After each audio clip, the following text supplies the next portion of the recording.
The end of your suffering is with us. You have borne the wounds of war. You have watched your people die, their blood upon your soil. You have suffered too long. But your heart and soul are still alive and well, because the heart and soul of Bougainville is the people of Bougainville. And we, Momis, Kabui, Banam, the BRA, the resistance, we are nothing. Nothing but the servants of the people of Bougainville. And we are here today to finish some serious work for those people, our people, the people of Bougainville, for you, because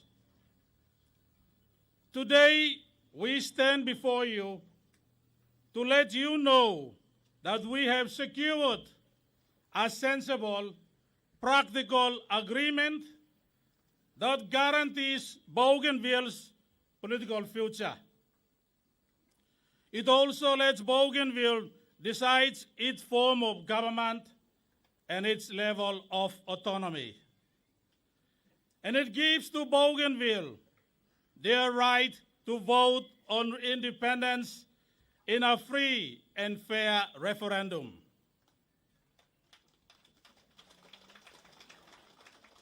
My brothers and sisters, we have come a long way to reach this day, and we have traveled our different roads, some to the bush and the mountains, others to Waigani and other places, and overseas, but most have quietly suffered through the horrors of war.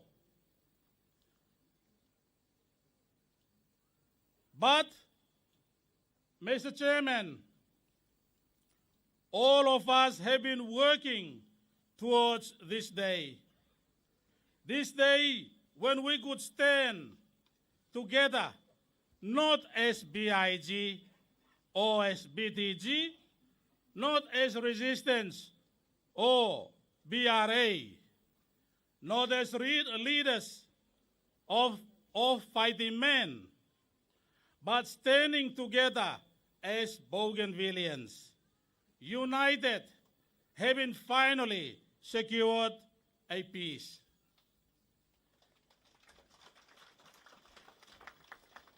The guns have been put away. The PNGDF will leave, and in the place of guns and soldiers will come a civil society governed by laws of men.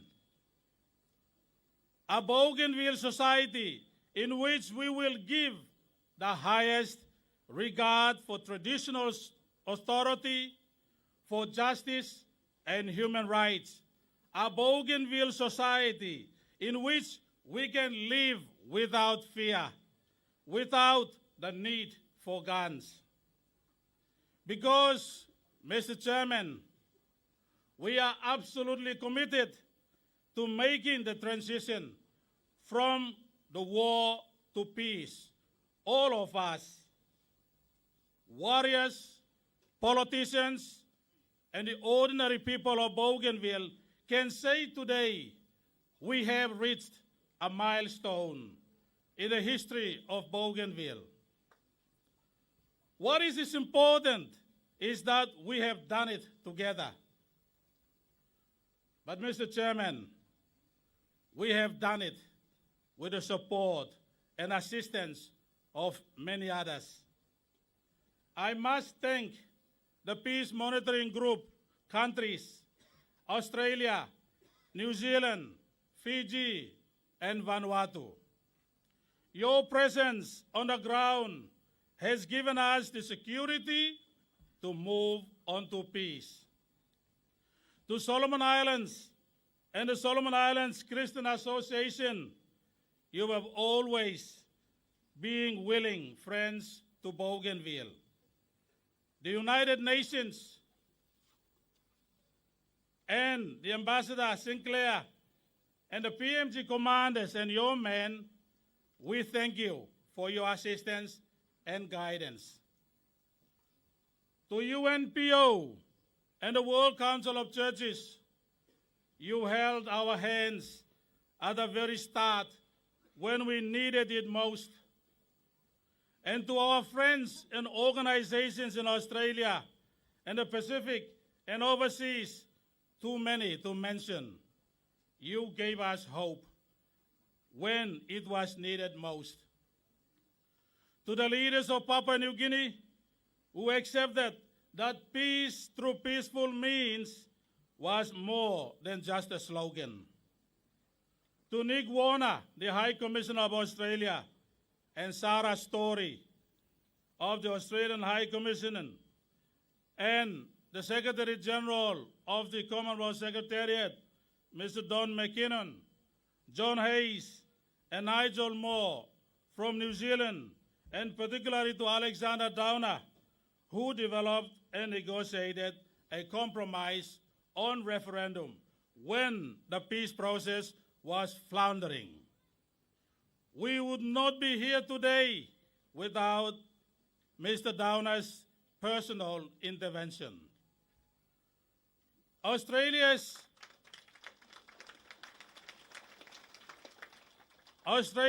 new assertive and independent role in the Pacific is welcome. It is long overdue. I can assure you that in Bougainville, we can see the real benefits of this new course. The leaders, members, officers, and advisors of all sides, thank you to you all. To our women, whose advice and compassion has helped guide us throughout. And finally, to our leaders, Olo Big Man Lompeles, for their wisdom and common sense. Thank you to you all. The bloody conflict has left a lot of scars for the people of Bougainville, and this is a fact that the Bougainvilleans will have to live with. President Kabui reminded his people of that. Let me say this, all wars leave scars. Good, decent, committed people on all sides have died or been wounded in this conflict. Their families carry the scars today. To you, we dedicate this peace. There have been many leaders who have tried this path and found death instead. To all of those committed Bougainvilleans, but particularly to late Theodore Miriam. To you, we dedicate this peace, and to you, we dedicate our future. This agreement gives Bougainville the room to develop its destiny. That does not mean that we reject all of the past, but it does allow us to build a truly Bougainvillean society. And in one critical area, the crisis has allowed us, indeed forced us, to rely once again on traditional authority. Finding the right mix between the legal systems developed from our colonial past and the traditional authority of chiefs and elders may well prove the most significant contribution we can make to Melanesian societies. As we go forward, we will be looking to Council of Chiefs and Elders and village courts to form the bedrock of the new Bougainville. Under these arrangements, Bougainville will accept responsibility for policing an early stage. Together, we will reach back to our roots and build a peaceful Bougainville with respect for each other and govern in a truly Melanesian way. In doing all these things, we are accepting a mighty responsibility because together we must rebuild our society, our infrastructure, and our mutual trust. To the members of National Parliament here today, I invite you to watch our progress carefully because I have a genuine hope that out of the seeds of common sense and reason that we plant today will come mechanisms and approaches that will work elsewhere in Papua New Guinea. This agreement has been polished in the light of practical politics and firm negotiation. But it will work in Bougainville, and importantly, because of the remarkable bipartisan support in the National Parliament. From Bill Skate, with his fearless drive to find a solution, to Sir Michael Smare and his willingness to talk about issues that some wanted ignored, and to Moi Ave, whose dedication to peace and whose drive to make this work inspired us all. Your unity of purpose on this issue must give new hope to Papua New Guinea as it faces the challenges of a changing world.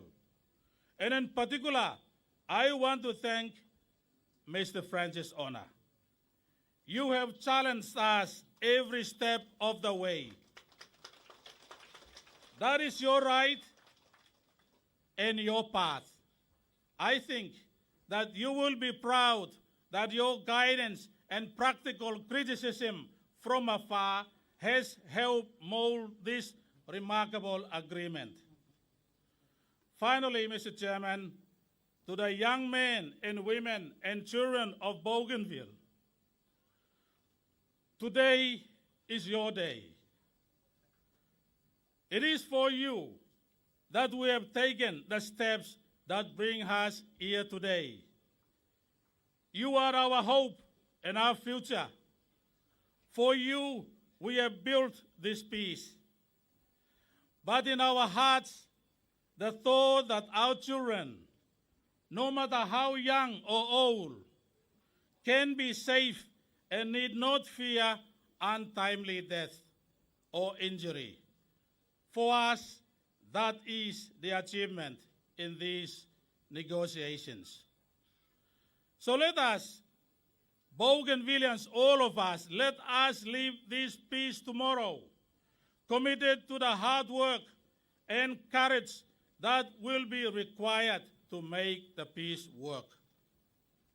Let us put aside all selfish expectations and ask, what can we do for Bougainville?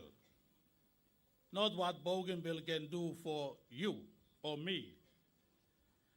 But as we live, once again, we should bow our heads before God to thank Him for letting us put away our prejudices and our fears. Because we have put aside our differences and looked into the eyes of our Bougainvillian brothers and sisters, whom we call enemy once, and we have found people simply committed to Bougainville. And we have learned that we are one. Today, Mr. Chairman, we have all come home again to Bougainville. We are one people.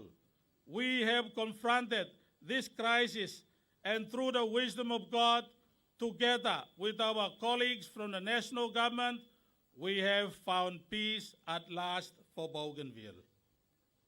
So the people of Bougainville, let me say this. This is your day. This is your future. My faith in you is absolute. You are the heart and the soul of Bougainville. And today, we deliver Bougainville to your safe hands, our new Bougainville.